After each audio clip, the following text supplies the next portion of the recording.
Bonjour et bienvenue ici le Ch'ti, bienvenue sur la chaîne de la luxure. Et oui, le mouvement MeToo, vous commencez à connaître maintenant, et il y a eu le mouvement qui a suivi. Après Balance ton porc, il y a eu Balance ton YouTuber. Et oui, parce qu'on s'est rendu compte que certains YouTubers, certains influenceurs, eh bien, influençaient des jeunes personnes, des jeunes femmes ou des jeunes hommes mineurs, et que bah, c'est pas très joli tout ça.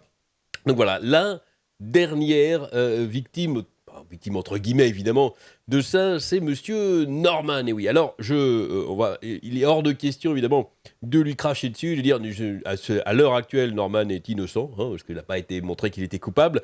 Par contre, ce que je veux montrer au travers de cette vidéo, c'est que, et vous allez comprendre, c'est la démarche des personnes qui se disent victimes. Voilà. C'est-à-dire que je pense qu'il faut essayer, je profite de ma position de micro-influenceur, mais je pense qu'il faut essayer quand même de démocratiser le fait que il faut immédiatement, quand vous êtes victime et vous pensez être victime de quelque chose, il faut évidemment immédiatement, il faut que ça soit plus une honte, il faut immédiatement aller porter plainte.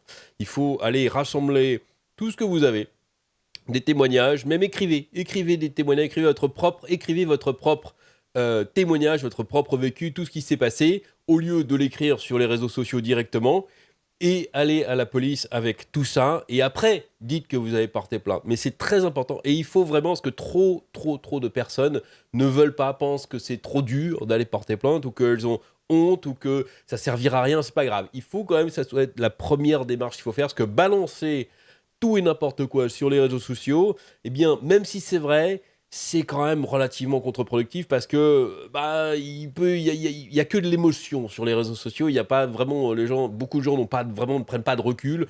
Donc voilà. Alors qu'est-ce qui s'est passé ici?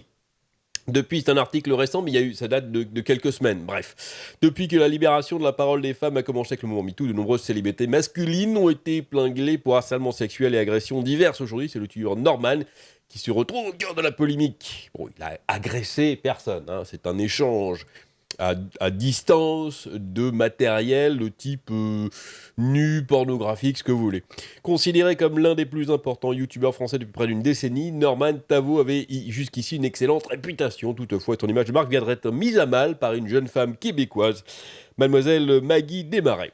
En effet, celle-ci accuse le père de famille d'avoir entretenu une relation inappropriée avec elle, alors même que cette dernière était mineure. Oui, ça, c'est pas joli. La polémique autour de Norman enfle sur les réseaux sociaux. Bien qu'il ne soit pas prononcé publiquement, il a choisi de se taire. Il a choisi, lui, je pense qu'il est très certainement au courant, évidemment, vu le tintamarre que ça a fait. Il a choisi de se taire, peut-être d'attendre de voir ce qui se passait, et vu que là, elle a porté plainte, peut-être qu'il monte tout simplement sa défense et qu'il a consulté son avocat, hein, c'est tout à fait son droit, et c'est d'ailleurs le chemin à faire, je pense, pour ceux qui veulent se défendre. Norman est au cœur de nombreux échanges sur les réseaux sociaux, et notamment sur Twitter ou même Instagram. Toujours dommage. Il faut pas non plus cracher au visage des victimes, enfin des potentielles victimes, encore une fois. On va prendre des vraies victimes qui ont été montrées comme c'était vrai par le passé. Il y a un désir d'extérioriser, c'est normal. Quand on garde quelque chose, c'est très difficile de garder quelque chose. Il y a un besoin de le dire, mais on ne sait pas à qui. Et quand on voit un mouvement qui se passe sur les réseaux sociaux comme ça, c'est très difficile de résister, c'est très difficile de ne pas témoigner parce que ça fait énormément de bien quand on a. Et donc il ne faut pas non plus lui jeter la pierre forcément. Mais quand même, applaudir le fait qu'elle a fait la démarche, on va le voir juste après, d'aller porter plainte avec toutes les preuves, entre guillemets, qu'elle pense avoir. Difficile, hein, faut prendre toutes les précautions d'usage, évidemment. Tout au long de plusieurs stories sur Instagram, la jeune femme détaille leur correspondance virtuelle, allant jusqu'à poster des screenshots équivoques. Elle a des screenshots, elle a plein de screens, elle a plein de photos, elle a toutes les conversations. C'est vrai que ça sent un petit peu mauvais, mais bon. Depuis l'affaire Balance ton porc et le procès d'Harvey Weinstein, ces accusations sont prises très au sérieux sur les réseaux sociaux et de nombreux autres youtubeurs se sont retrouvés accusés des mêmes délits. Je répète ce que je dis à chaque fois, c'est très important, mais ça ne me gêne pas de me répéter et de le dire très souvent, parce que je pense qu'il faut que ça rentre. C'est comme ça. C'est à force de le répéter sur les réseaux ou de trucs que ça va rentrer, que ça va devenir une norme. C'est-à-dire qu'il faut prendre toutes les accusations au sérieux. Ça ne veut pas dire de penser que les mecs sont coupables. Non, ça veut dire qu'il y a potentiellement quelque chose, que c'est potentiellement vrai. Donc, ne pas cracher à la gueule de la personne qui qui se plaint en disant ah tu cherches juste la célébrité, tu cherches juste à faire du mal, tu cherches juste à je sais pas quoi, mais aussi à ne pas dire au type qui est accusé ah salaud, espèce de violeur d'enfant, voilà non, il faut prendre au sérieux et conseiller immédiatement, et c'est pour ça que c'est très important de le faire dès le début, parce que si on attend trop après, ça peut être trop tard, les preuves sont parties, il y a, comment dire, les plaintes sont plus forcément recevables dans le sens que si on attend trop, bah il y a prescription, il y a je sais pas quoi, il faut vraiment que ça rentre dans les mœurs, qu'aller porter plainte, c'est quelque chose de tout à fait normal, qu'il faut le faire quand on se sent évidemment victime. Depuis l'affaire dans ça, je l'ai déjà lu, il faut dire que le plus gros youtubeur français, Squeezie, a lancé un pavé dans la mare au cours du mois d'août 2018 en tweetant un message partagé en masse par son immense communauté. Dans celui-ci, il pointait du doigt ses confrères qui profitaient selon lui de la vulnérabilité psychologique de jeunes abonnés pour obtenir des rapports sexuels ou d'autres avantages. C'est effectivement se servir de sa notoriété pour obtenir quelque chose. Se sentir adulé, c'est quelque chose de magnifique, hein. Il faut pas le nier, hein. C'est normal, sortir. Et puis alors des jeunes filles qui s'offrent à vous comme ça, il y a un l'ego en prend un coup monstrueux. On est là, ah, c'est génial. Mais il faut, amis youtubeurs, influenceurs de tout poil, ceux qui, enfin les quelques-uns qui m'écoutent, si vous recevez des images, j'en ai jamais reçu moi, je suis très triste d'ailleurs, mais si vous recevez des images de femmes, de personnes qui vous envoient des photos d'elles nues et qu'elles sont mineures, vous toujours le demandez, déjà demander, et, mais il faut dire non tout de suite, immédiatement, et si elles continuent, il faut bloquer tout de suite. Ça ne sert à rien, je sais que c'est... on se sent bien, on se sent adulé, on sent mais non, il faut dire non immédiatement. Et c'est un truc aussi que je reproche à Squeezie dessus quand il a fait son message. C'est bien de balancer comme ça et de dénoncer en disant ah il y a des vilains qui le font, ouais. Mais je pense que le message aurait dû être suivi de conseiller, parce que lui, il a une énorme visibilité. Il a une visibilité qui est 10 millions de fois mieux que la mienne. Je dirais, comparativement, je suis un insecte.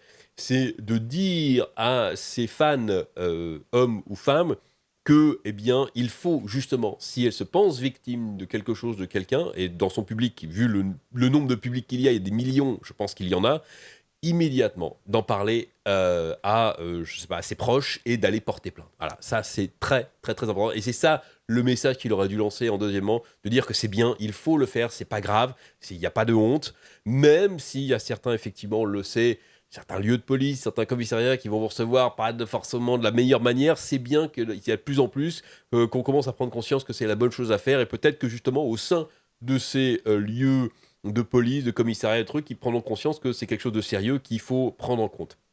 Bien que Squeezie se soit toujours refusé à dévoiler les noms des youtubeurs qu'il ciblait dans son message, les réseaux sociaux sont désormais convaincus qu'il parlait bien de Norman, même s'il avait démenti cette théorie dans une vidéo. 2 ans plus tard, le témoignage de Maggie Desmarais fait désormais du bruit depuis quelques semaines, d'autant plus que la jeune québécoise semble-t-il porter plainte contre la star française. C'est très très bien.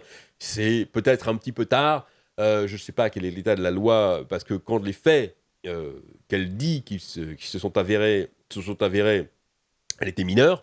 Le problème, c'est qu'apparemment, quand elle a porté plainte, elle a été majeure. Est-ce qu'il y a un truc dans la loi? Je ne sais pas. Mais il se peut, du coup, que ça soit complètement gâché par ça. D'après ses propos, son histoire avec Norman Tavo a commencé en octobre 2017, soit une époque où elle se décrit comme une fan du youtubeur. Après des premiers échanges sur Snapchat, une correspondance quotidienne se met très vite en place, allant jusqu'à un flirt de la part des deux parties, si l'on en croit les clichés partagés par Maggie Desmarais. Loin de s'arrêter en si bon chemin, la jeune internaute affirme que sa relation virtuelle avec le jeune homme a duré plusieurs mois, alors même que le youtubeur était déjà en couple avec la mère de sa fille, Martha Gambet. Autour de cette même période, de nombreuses photographies ont été échangées, au point que Maggie Desmarais affirme lui avoir envoyé plus d'une centaine de clichés à caractère sexuel.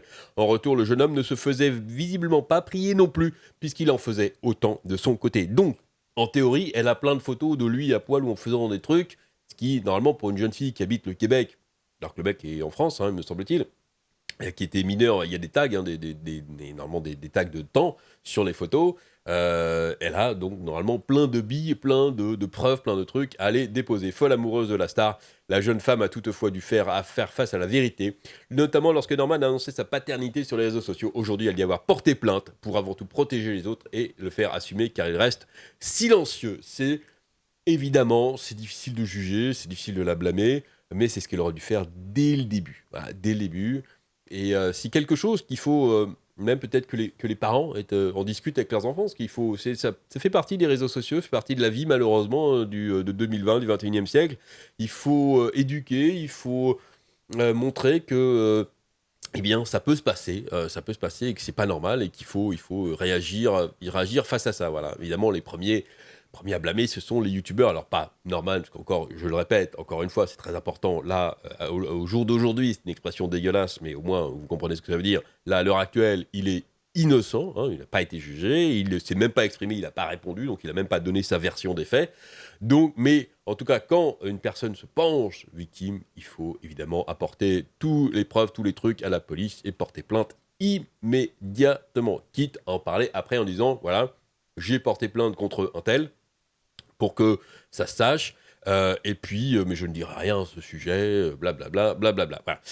Allez, c'est tout ce que je voulais dire dans cette vidéo, hein. Dites-moi ce que vous en pensez dans les commentaires. C'était vraiment juste une vidéo pour donner vraiment mon sentiment et essayer encore une fois, hein, de faire que cette idée se démocratise, soit dite de plus en plus par des gens sur les réseaux sociaux, par des youtubeurs, par des influenceurs. C'est très important que les influenceurs, moi j'influence pas grand monde, hein, j'influence même personne je pense, mais que d'autres gros influenceurs qui influencent plein de monde fassent passer ce message très très très important. Voilà, il faut que ça change. Amusez-vous bien et à très bientôt.